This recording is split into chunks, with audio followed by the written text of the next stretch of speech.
pernah itu keadaan di saat waktu itu di timnas lah.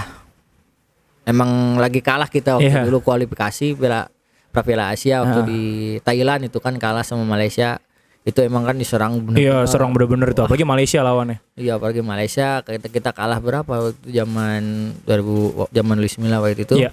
Emang diserang itu bener-bener ngerasa kepikiran kan kuliah. Iya. Temen dari situ saya belajar sampai saya tutup komen kan.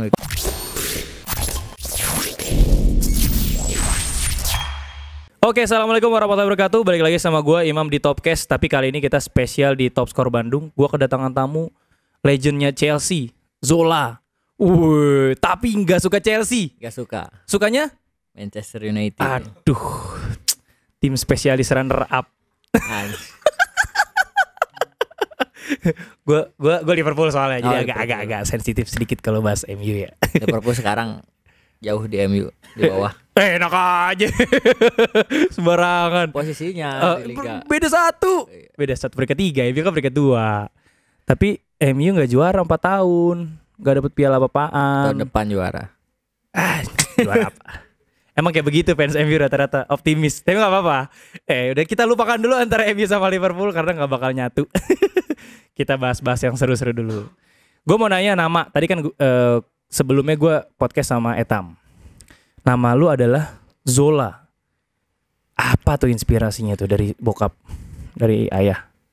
Dulu sih waktu bapak saya suka sama Gianfranco Zola, mungkin dia lagi bagus-bagusnya main di Chelsea. Jadi tahun 98 pas saya lahir, nah dia lagi senang ke Gianfranco Zola. Ya, jadi gitu. Namanya dikasih nama itu. Cuman Franco-nya dihilangin jadi Gian Zola. Jadi Gian Zola. Ya. Harusnya kan Gianfranco Zola kan. Jadi Gian Zola. Betul. Tapi kan dia fans MU kan bokap lo kan? Ya fans MU. Kenapa dia nggak ngasih nama Eric Cantona atau Eric Jemba dulu tahun 98? Nggak ada, kayak ada tuh. Enggak lebih 2000-an. Enggak.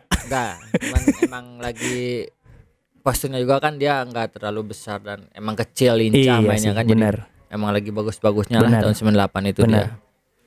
Jadi dikasih nama itu. Dikasih nama Gian Zola. Gian Zola. Nama lengkap lu siapa? Gian Zola Nasrullah Nugraha. Oh, tapi yang selama ini kita kenal Gian Zolanya kan. Ya. Nice. Tapi emang lu sendiri begitu dikasih nama Zola pasti lu nyari tahu kan Zola tuh siapa sih? Ya pastinya nyari tahu, tapi pernah lihat di YouTube juga kan. Emang kan nggak ngalamin lah jauh iya, jauh nggak ngalamin, cuman pernah lihat di YouTube permainannya seperti apa. Iya. Emang ya bagus. Emang bagus kan? Emang bagus banget. Emang bagus. Legend itu Zola. 98 itu Zola lagi on fire-nya. Parah, lagi bagus-bagusnya di Chelsea. Iya. Gue kan gue 98 8 tahun. Gue 8 tahunnya udah nonton bola gue. Anaknya gue Chelsea banget. Anak Persib banget, Chelsea banget, Liverpool. Pokoknya semua tim bola selain MU gue tim banget. Gak canda. Oke, sekarang gue mau tanya nih. Lu pribadi waktu kecil memang pengen jadi pemain bola? Iya, emang cita-cita udah dari kecil pengen main bola, emang diarahin sama ayah saya sendiri untuk main bola. Sebelum gitu. ke SSB main bola di rumah paling sama teman-teman gitu kan. Diibaratkan dulu gak mau sekolah lah, pengen main bola, tapi cuman kata bokap harus sekolah katanya kan. Jadi ya dirayu lah, akhirnya masuk sekolah. Dulu mah gak mau sekolah. Dulu gak mau sekolah. Berarti lu main bola dari SD? Kalau masuk sekolahnya kelas 4. Oh, masuk SSB-nya. Bareng sama siapa? Etam kan? Etam kelas 1. Dia cerita tadi. Lu gara-gara nonton Febri. Ya, nonton Febri. Kalau Beckham gara-gara ikut lu nonton Febri? Ikut SSB? Ikut saya latihan waktu di SSB kan. Dia sering nganter ikut saya latihan gitu. Oke. Nah, berarti dia ngikut lu latihan, lama-lama dia suka. Ya, lama-lama dia pengen daftar juga. Oke. Terus umur 4 tahun itu terlambat gak sih jadi anak SSB latihan di umur 4 tahun tuh kelamaan gak? Lu ngerasa gimana?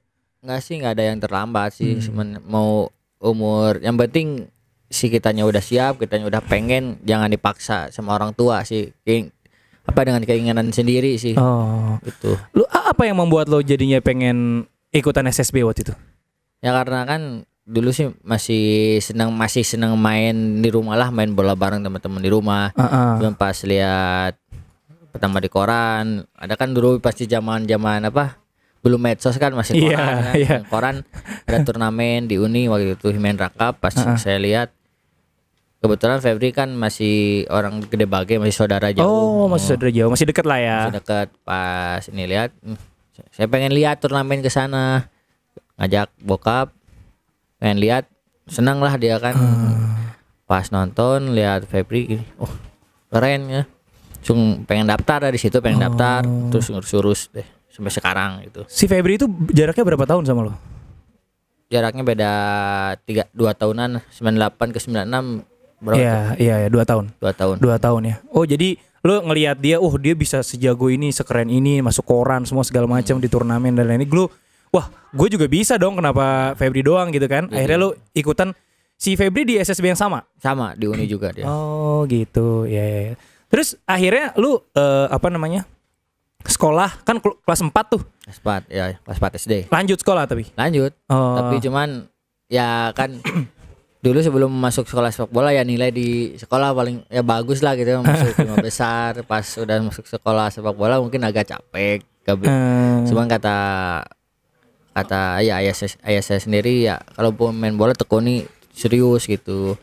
Kalau ya sekolah sih mengikuti katanya gitu. Jangan sampai kita nggak ngambil salah satu. Kalau pengen fokus di sekolah ya sekolah tekuni gitu. Kalau hanya pengen sekedar suka main bola doang, tapi kalau pengen nekuni ya tekuni main bola, tapi sekolah jangan lepas mengikuti gitu. Jadi ada yang satu dipilih dan satu yang lain mengikuti gitu betul. Ya. Tapi prioritasnya tetap sepak bola saat itu ya. Ya tetap ke sepak bola. Terus abis itu turnamen abis itu bisa sampai dipanggil Persib tuh gimana ceritanya? Ceritanya kan dulu ada kan ada kompetisi pengcap di. Ya, pengcap tuh apa? Pengcap tuh kayak pengurus cabang. Ya, kompetisi di Asprop lah di PSI Jawa Barat di Kota Bandung U15. Nah, habis dari situ panggil ada Haornas. Masuk Haornas, terus ke Suratin. Nah, baru habis dari Suratin ada program baru namanya Diklat Persib. Nah, dari situ saya ikut seleksi waktu zaman Jaino Matos angkatan pertama. Oh, Jaino Matos ya. Zaman Jaino Matos tuh sempet sebelum ke Diklat tuh pengen mau ditawarin juga sama tim lain, mau berangkat keluar, cuman sama ada manajer Pak Yoyo. Dia nawarin gimana kalau ke Persib aja. Nah dari situ ditawarin, nggak jadi berangkat keluar, jadinya ikut seleksi ke Diklat. Dan akhirnya keterima. Itu angkatannya waktu itu saya, Hanif Syahbandi. Angkatan pertama Reuju Tomo, Yanto Basna. Waktu zaman Jaino Matos gitu. Ya umur sih paling muda, tapi kan teman-temannya masih jauh-jauh di atas, tapi seangkatan lah, satu angkatan gitu. Latihan sama Jaino Matos kan keras tuh ya. Jaino Matos bagus. Oh iya. Maksudnya bagus. Intensitasnya tinggi kan. Gue pernah ngeliat tuh waktu itu di mana Oceano. Keras banget. Maksudnya seru gitu nontonnya, bener kan? Puk gitu ya. Bagus, dia ngasih motivasi buat pemainnya, bagus juga Jaino Matos. Iya. Pernah gue pas lagi nonton terus tiba-tiba ada satu tim yang kalah, push up 1000 kalau nggak salah. Satu orang push up 1000. Dan kalau nggak boleh tidur malam gara-gara kalah.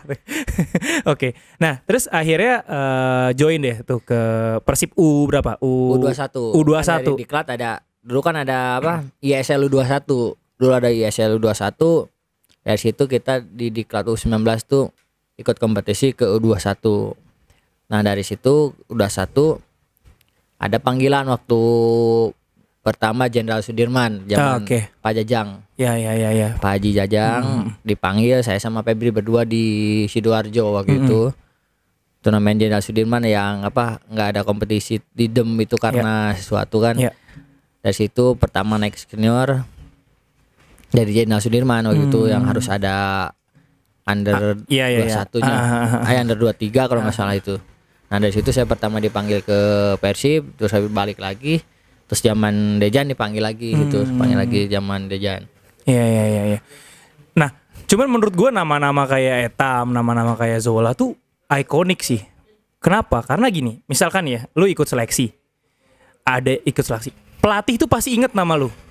Gampang diingat. Kayak nama gue nih Imam misalkan, pelatih itu udah ketemu nama Imam bisa ratusan kali seumur hidupnya. Tapi kalau ketemu Zola, pasti orang nandain. Maksud gue dari nama aja lu udah menang. menurut gue ya. Jadi kayak misalkan lu ke Etam, Zola, dari namanya aja pelatih pasti langsung nandain.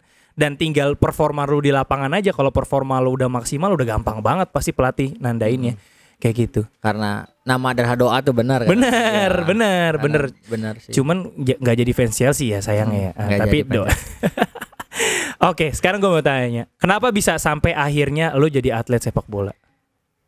Maksud gue apa yang membuat lu bener-bener kok bisa gitu? Banyak kan? Gue juga pengen jadi atlet dulu. Apa yang membedakan lu dan kenapa sampai lu berhasil? Karena mungkin dari faktor turunan dari kakek ke bokap. Justru waktu saya SD, waktu antar 2 SN pernah itu, saya ikut ke takraw itu pernah ikut juara. Nah pas sudah juara baru antar kecamatannya baru ke bola. Takraw gitu. Dulu ke bola gitu. Tapi ya karena senang hobi gitu kan. Terus karena enjoy, kalau udah main bola pasti lupa semuanya. Bahagia. Terus lupa. Ibaratkan kalau kita punya masalah tuh poho lah gitu. poho wae. Poho ya. Lupa gitu ya, hilang beban gitu ya. Beban hilang, tapi nggak main bola ya deh beban. Percuma dong. Nah terus apa? Lu latihannya gitu ada yang spesial gak sih? Kalau tadi Etam kan cerita nggak bisa latihan di tim doang, harus ekstra lagi segala macam. Kalau lu gimana? Ibaratkan saya suka dikasih tahu sama kakek kan, kalau pengen jadi pemain bola yang hebat, ibaratkan kayak kamu lapar aja, kalau nggak makan nasi ya lapar. Ke bola juga gitu, kalau nggak pegang bola ya harus lapar. Jadi jangan pengen sama kayak orang lain. Kalau latihan di sekolah sepak bola seminggu 3 kali, kita 5 kali gitu. Tuh buat adik-adik yang lagi nonton tuh harus nambah lah gitu, berani nambah. Tapi dengan kemauan sendiri, jangan dipaksa. Karena kalau dipaksa sama orang tua pasti nggak enak, nggak maksimal lah gitu. Iya. Tapi orang tua dulu nggak maksa? Nggak pernah. Cuman mengarahkan. Saya daftar aja nggak disuruh orang tua, karena pernah kan kakaknya dulu dipaksa-paksa akhirnya nggak jadi gitu kan. Kakak lo ya? Kakak saya. Siapa namanya tadi? Gilang. Iya. Itu yang pertama. Pas saya nggak dipaksa tapi dia tiba-tiba pengen gitu. Terus tiba-tiba pengen jadi ngelihat bola gitu ya, jadi pengen latihan dan lain-lain gitu, jadi santai gitu ya. Jadi enak santai. Iya. Oke.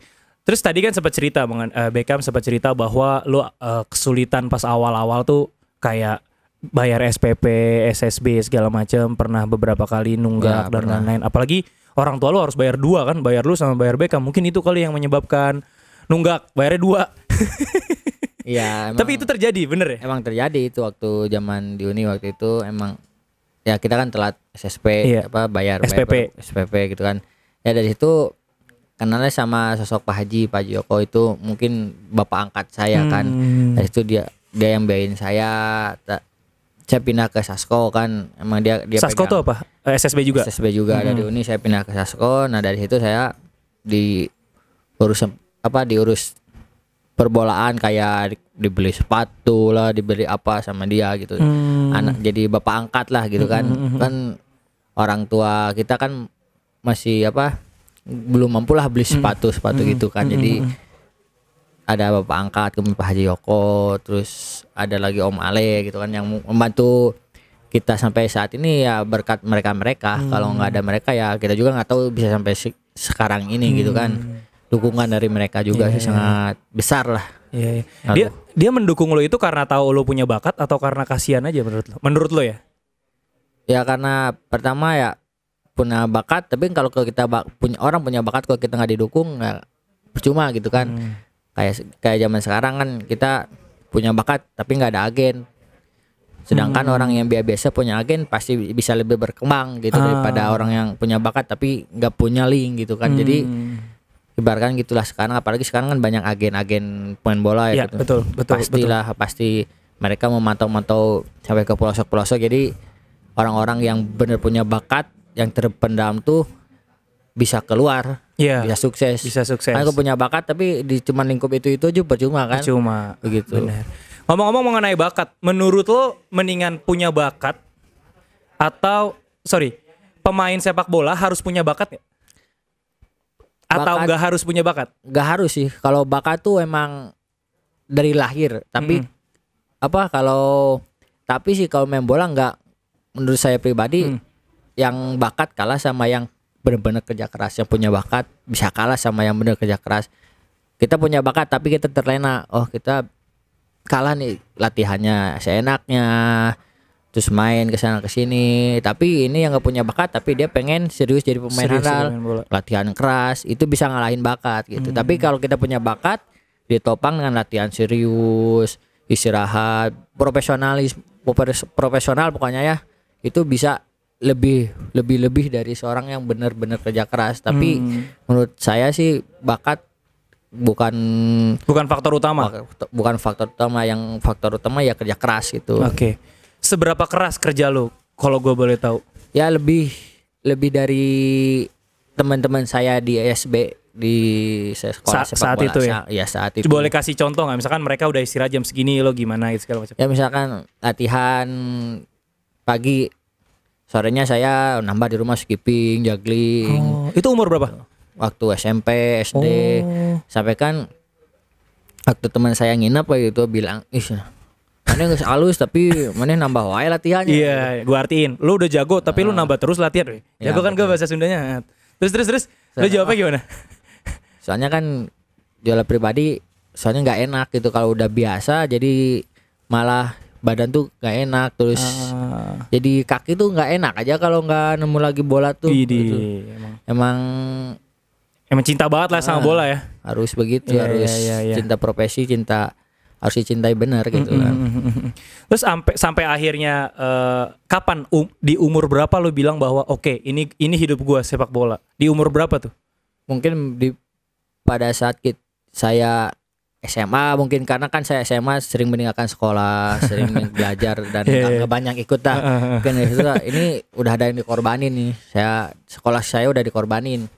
Kalau kasarnya gitu kan, meskipun mengikuti tapi udah ada yang dikorbanin satu. Jadi mau nggak mau harus benar-benar total harus benar-benar fokus gitu. Ada nggak sih yang ngeremehin lu? Kan namanya waktu di SMA kan nih anak main bola mulu gitu, kayak jadi pemain aja gitu. Ada nggak sih yang ngeremehin?